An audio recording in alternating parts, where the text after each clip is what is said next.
Վրաստանի Բաթումի քաղաքում ընթացող ծանրամարտի Եվրոպայի առաջնությունում 71 կգ քաշային ծանրորդների պայքարում Հայաստանի տղամարդկանց հավաքականի անդամ Եվրոպայի կրկնակի չեմպիոն Գոռ Սահակյանը պոկում վարժությունում բարձրացրեց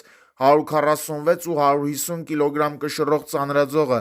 Այս վարժությունում Սահակյանը առաջինն էր։ Հրում վարժությունում Գոռ Սահակյանը բարձրացրեց 180 կգ կշռող ծանրաձողը։ Այս վարժությունում նա երրորդն էր։ Երկամարտի 330 կգ արդյունքով Գոռ Սահակյանը դարձավ Եվրոպայի առաջնության արծաթե մեդալակիր։ Վաղը ապրիլի 22-ին մրցահարթակ դուրս կգան 79 կգ քաշային տղամարդիկ։ Հայաստանը կներկայացնի Մարտին Պողոսյանը, որի մրցելույթին կարող եք հետևել ժամը 19:00-ից։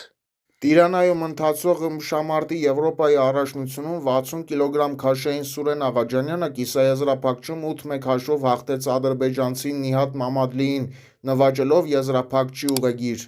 Միացեք մեզ YouTube-ում սպորտային նորությունները բաց չթողնելու համար։ Վլադիմիր Գաբրելյան, հատուկ Sports for DM-ի համար։